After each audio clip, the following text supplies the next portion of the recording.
Assalamu alaikum. Shalom. fulbaana 5 bara 1972 guyyaan kibxataa darbee aduu roobiitiif dabarsuuf sa'aatiin magaalaa Muunik lakkaa jira. Magaalaan Muunik olompikii bara 1972 qopheessitee fi atleetota simatte kan yeroo kamiinuu caalaa miidhagdee jirti. Halkan sana namoonni 5 dugda isaaniirra boorsaa atleetonni baatan qabatan dallaa mandara olompikii meetira 2 irraan rarra'anii seenanii jiru. Hiriyoonni isaanii biroonis akkuma isaanii uffata atleetotaa kaawwatanii fi boorsaa baatan ammoo karra mandarichaan waraqaa seensaa mandara olompikii argatan eegdotatti agarsiisanii ol seenanii jiru. Garuu isaan atleetotas leenjistootas miti. Boorsaan namoonni baatan kun hidhannoo dorgommiif itti fayyadaman miti kan keessa jiru. Waan keessa jiru namoota kanneen qofaatu beeka. Namoonni kun eessa deemaa jiru laata? Gama biraatiin atleetonni Israa'el galgala sana agarsiisa tiyaatira muuziqaa artiistii Ameerikaa beekamaa Jerry Book qopheesse Fiddler on the Roof jedhamuun beekamu daawwatanii gammadanii gara hirribaa deeman. Namoonni dallaarraan seenan kun gara gamoo atleetota Israa'eliif qophaa'e deeman. Balbala jalqabaa gamoo atleetonni Israa'el keessa jiran cabsuuf utuu yaalanuu abbaan murtee garee wal'aansoo atleetota Israa'el Yoosef Guutfraud arge. Fuulli isaanii mul'atu haguuggataniiru. Harka isaanii irraa immoo qawwee qabu. Guutfraud nahee iyyee meeshaa ispoortii ulfaatina ittiin shaakalan isaanitti darbe. Kana gidduutti atleetonni garichaa lama karra biraarraan miliqan. Atleetiin dorgommii ulfaatina kaasuu Israa'el kan ta'e Joosef Roomaanoo namoota kanarraa qawwee tokko harkaa fudhatee ture. Garuu hin milkoofne. Rukutanii achumatti lubbuunsaa darbe. Leenjisaan ulfaatina kaasuu garichaa Moshe Weinberg namoota atleetota kana ukkaamsuuf yaalaa turan albeen miidhuuf jedhus isas ajjeesan. Kana booda namoonni kun atleetota Israa'el 9 to'annoo isaanii jala oolchan. Revelation in Jerusalem. Shalom.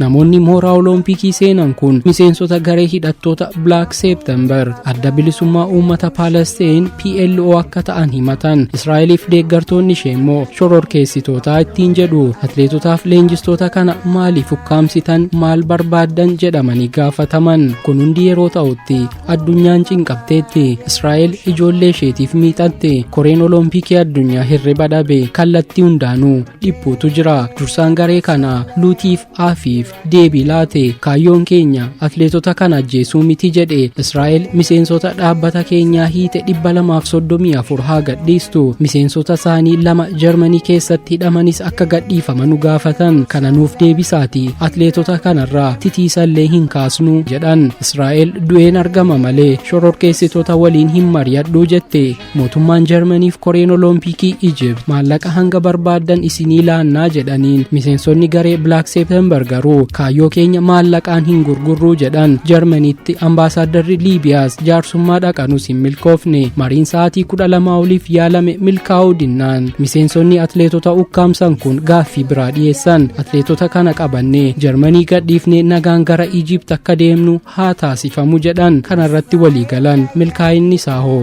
dubbii biraa dhale. Revelation in Jerusalem. Shalom. Gaaffii isaanii milkeessuuf helikoophiteroonni 2 mandara oloompikiitti ergamanii atleetota ukkaanfamanii fi hidhattoota gara buufata humna waraanaa qilleensa Jarmanii xiyyaara dhiyeenyatti jiru akka geessan ergaman. Achitti xiyyaarri imaltoota Boeing 727 isaan eegaa gara Ijipt geessuuf poolisiin Jarmanii kan beeku baay'inni namoota atleetota kana ukkaamsanii 5 ta'uudha. Baay'inni lakkoofsaa kun boodarra dubbii biraa dhaleera. Helikoophiteroonni 2 ukkaamsitootaaf ukkaanfamtoota qabatanii lafaa ka'an. Poolisiin Jarmanii iccitiidhaan waa qopheesseera. Poolisoota leenjii addaa fudhatan kan fageenyarraa ilaallatanii dhukaasanii lafa buusan gamoowwan buufata xiyyaaraa sanarra kaa'eera. Hojiin isaanii ammoo namoota fuula isaanii haguugan 5 atleetotarraa adda baasanii rukutu. Sana booda atleetonni bilisa bahu. Gara Ijipt deemuu wanti jedhu hin jiru jechuudha. Garuu hin taane kun ta'aa kan jiru halkanidha. Poolisoonni kun naaduraa halkan agarsiisu hin qaban. Gonfoof eeggannoo hin kaawwanne. Walumaa galatti duula atleetota kana baraaruutiif haalaan hin qophoofne. Helikopteroonni lamaan ni qubatan. Miseensonni Black September lama xiyyaara qophaa'ee dhaqanii homtuu akka keessa hin jirre qulqulleessanii akka deebi'an Luutiif Afiif ajaje. Xiyyaaricha ilaalanii yeroo deebi'an poolisoonni Jarmanii dhukaasa itti roobsan. Kanneen helikoptericha keessa turan ganamuu isaanii taaran. Kaan isaanii gara poolisootaatti kuun ammoo atleetota ukkaamsanii qaban irratti dhukaasa banan. Paayiletoonni helikopteroota balaliisaa turan ni miliqan. Atleetonniif leenjistoonni isaanii ukkaamfamanii turan saglan garuu ni ajjeefaman. Dursaa garichaa Luutiif Afiif Isaa dabalatee miseensonni garee Black September adda bilisa baasa uummata Palestine hedduun isaanii du'an. Ajajaa ittaanaa garichaa Yusuf Nazalfii fi miseensonni biroo lama qabaman. Sana booda namoota hedduu haala ajaa'ibsiiseen mootummaan Jarmanii oduu akkas jedhu miidiyaalee biroodkaastiif maxxansaaleetiin himsiise. Jabina poolisoota Jarmaniitiin atleetonniif leenjistoonni ukkaanfaman bilisa bahaniiru. Shororkeessitoonni hunduu ammoo ajjeefamaniiru jedhe. Dhugaansaa garuu hunduu du'aniiru. Kudhoolee bulee Israa'eliif maatii ispoorteessitootaa gaddisiise. Koreen Oloompiikii addunyaa dorgommicha akka itti fufu murteessuu isaatiin komiirraa hin baraaramne. Salam alaikum.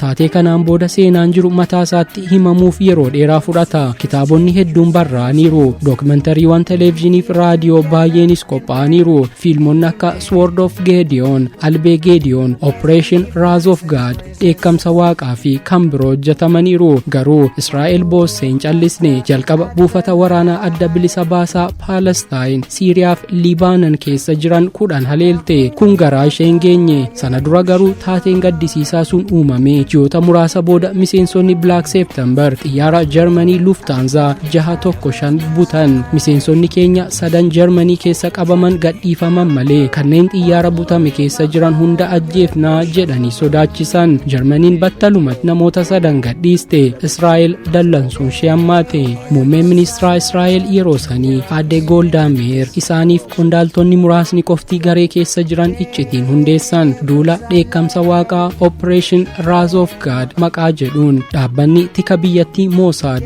haaloo akka bahu ajajan. Mossad namoota 3 gadhiifamanii fi ajjeechaa atleetotaaf leenjistoota 11 keessa harka qaban tokko tokkoon adamsee haaloo bahe. Duulli kun waggoota 20 fudhateera jedhu galmeewwan seenaa. Gareen Black September haleellaawwan garaagaraa deebii tarkaanfii Mossadiif ta'u raawwatee haaloo walitti bahaa turan. Amajjii bara 1973 muummee ministeera Israa'el aadde Goldaa Meir daawwannaaf gara Room yeroo dhaqan haleellaa irraan gahuuf karoorfame. Tikni biyyattii Mossad dursee bira gahuun muummee ministeeratti du'arraa baraareera. Garuu waggoonni kun hundi darbanii taateewwan siyaasa garaagaraaf jaarsummaan hedduu isaan gidduu taa'ame. Israa'eliif Palestine akkuma ija walitti illiimessanitti jiru. Nagaan addunyaa keenyaaf haa ta'u. Salam alaikum.